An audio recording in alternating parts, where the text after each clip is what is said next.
आणि मुळात आपला मराठी तरुण जो आहे ना, म्हणजे एक पिढी जी होती, माझे काका म्हणजे माझ्यापेक्षा कदाचित 7-8 वर्षांनी मोठे असतील, म्हणजे माझा सगळ्यात धाकटा काका. ती एक पिढी मी बघितली मोठी होताना. मी गिरगावात राहायचो, खेतवाडी.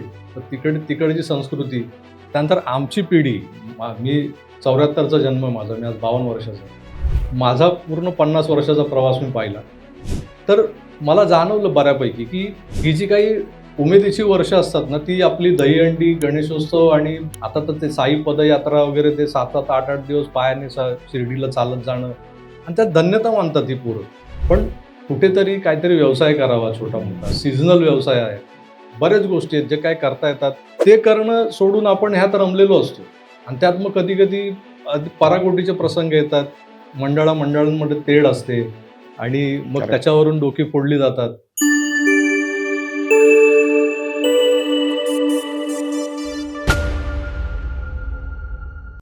नमस्कार. जमलेल्या सगळ्या उद्योजक बंधू-भगिनींना अ, तुम्ही सॅटर्डे जो आहे, तो महत्त्वाचा दिवस आपला सॅटर्डे, संडे जो आपण वैयक्तिक जीवनात वेगळा अ, हे करत असतो. तर त्यात तो हे करून आज तुम्ही इथे सगळे जमलेला आहात. सो जमलेल्या सगळ्या उद्योजक बंधू-भगिनींना धन्यवाद. आज आपल्याकडे माझ्यावर खरंच मोठी जबाबदारी विनयने दिली आहे.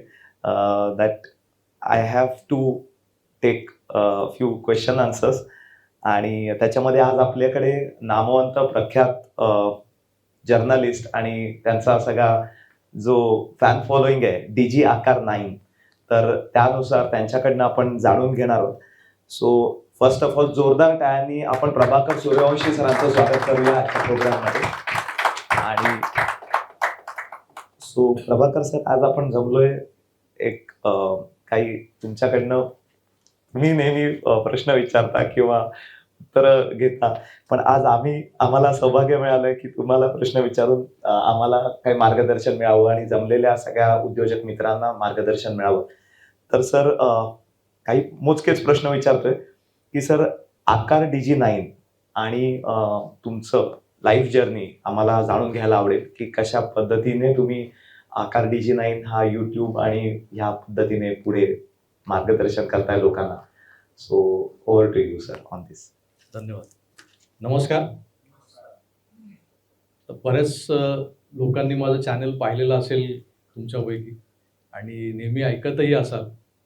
काही सबस्क्रायबर्स भेटलेत मला इकडे आल्या. तर मुळात विषय असा आहे की लाईफ जर्नीबद्दल विचारल्यानंतर सांगावं वाटतं की मी ऑफ आर्टचा स्टुडंट आहे. डिग्री माझ्या नावापुढे BFA लागते, बॅचलर ऑफ फाईन आर्ट्स. पण मी तशी कुठलीही नोकरी न करता, म्हणजे कुठल्या ॲड एजन्सीत वगैरे काम न करता, पहिली नोकरी जी केली ती एका आमदारांचा PA म्हणून.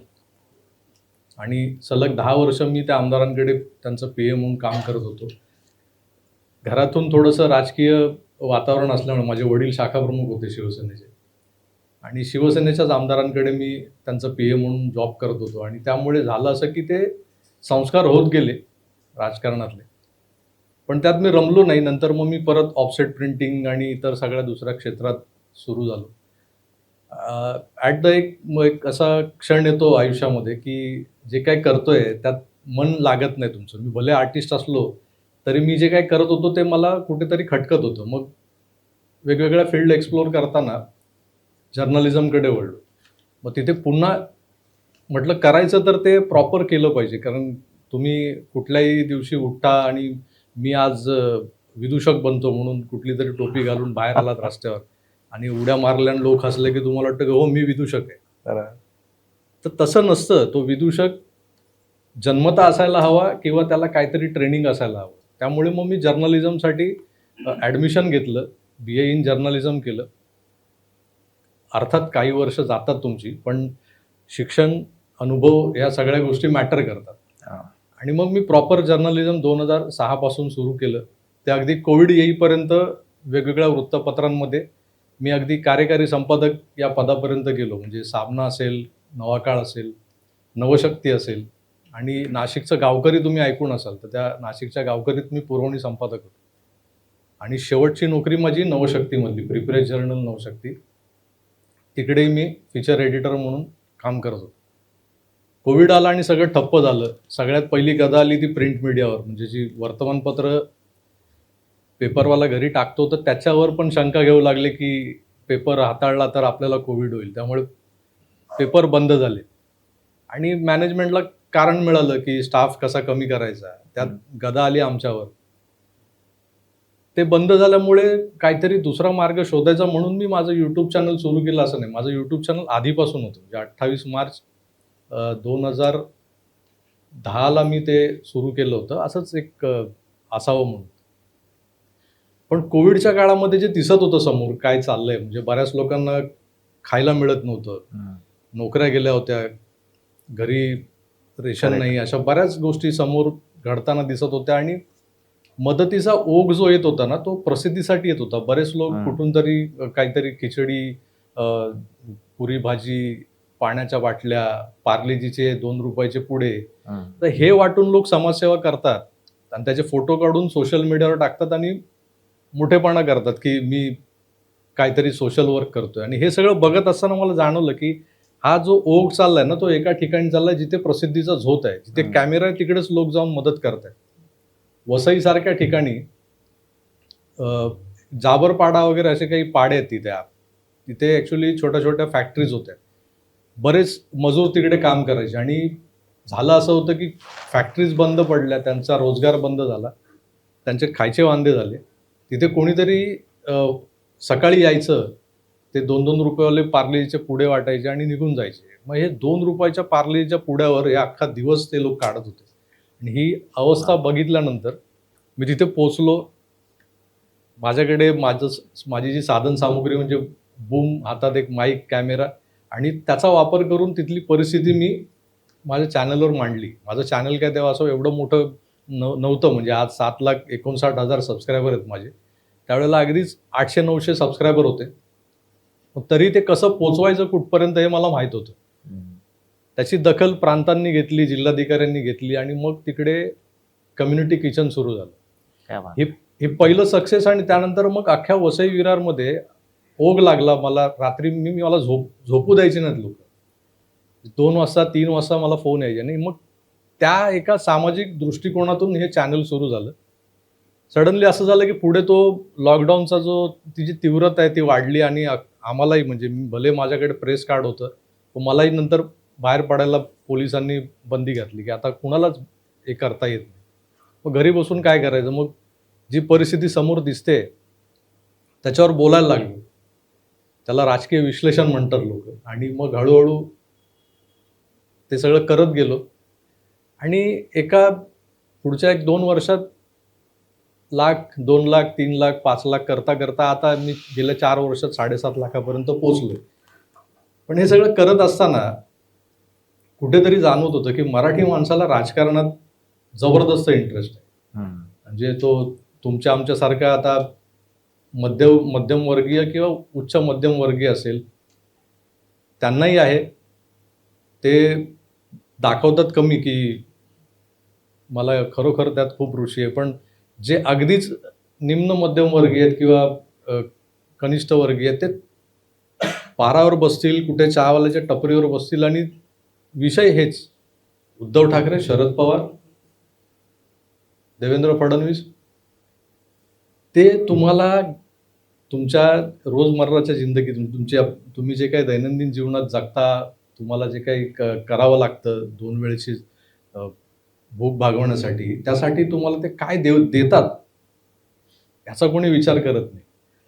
आणि मुळात आपला मराठी तरुण जो आहे ना, म्हणजे एक पिढी जी होती, म्हणजे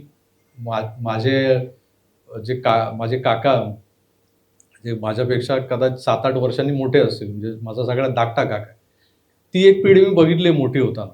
मी गिरगावात राहायचो, खेतवाडीत. तर तिकडची संस्कृती, त्यानंतर आमची पिढी, मी 74चा जन्म माझा, मी आज 52 वर्षाचा आहे.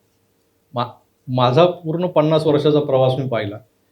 तर मला जाणवलं बऱ्यापैकी की ही जी काही उमेदीची वर्ष असतात ना, ती आपली दहीहंडी, गणेशोत्सव आणि आता तर ते साई पदयात्रा वगैरे, ते 7-7, 8-8 दिवस पायाने शिर्डीला चालत जाणं, आणि त्यात धन्यता मानतात ही पोरं. पण कुठेतरी काहीतरी व्यवसाय करावा छोटा मोठा, सिजनल व्यवसाय आहेत, बऱ्याच गोष्टी आहेत जे काय करता येतात. ते करणं सोडून आपण ह्यात रमलेलो असतो आणि त्यात मग कधी कधी पराकोटीचे प्रसंग येतात, मंडळांमध्ये तेढ असते, मग माझा मोठा की तुझा मोठा बाप्पा, आणि मग Correct. त्याच्यावरून डोकी फोडली जातात. हे सगळं बघितल्यानंतर ना म्हणजे बऱ्याच लोकांच्या मनात येतं हो, पण ते काय त्यांना व्यासपीठ नसतं. माझ्याकडे आहे म्हणून मी बोलत गेलो, पण त्याचा काय परिणाम होताना दिसत नव्हता मला. मग थेट कुठेतरी लोकांना एनकॅशमेंट हवी असते, की तुम्ही या, तुम्हाला मी हे काम देतो आणि ह्या कामाचे तुम्हाला एवढे पैसे मिळतील, असं जेव्हा तुम्ही सांगताय तुमच्याकडे नक्कीच ओघ लागतो. हा. आणि मग म्हटलं आपण थोडंसं लोकांना मार्गदर्शन करूया. लोकांना म्हणण्यापेक्षा मराठी तरुणांना, बऱ्याच लोकांना वाटतं की यूट्यूब चॅनल आता कर्मधर्म संयोग म्हणा, सुदैव म्हणा, की माझी जी काही एक आमची एक लॉबी म्हणा ना, जे मी आहे, सुशील कुलकर्णी आहेत, भाऊ तोरसेकर आहेत, ह्या 2-3 लोकांचं कसं एक हे झालंय, ही मांदियाळी आहे.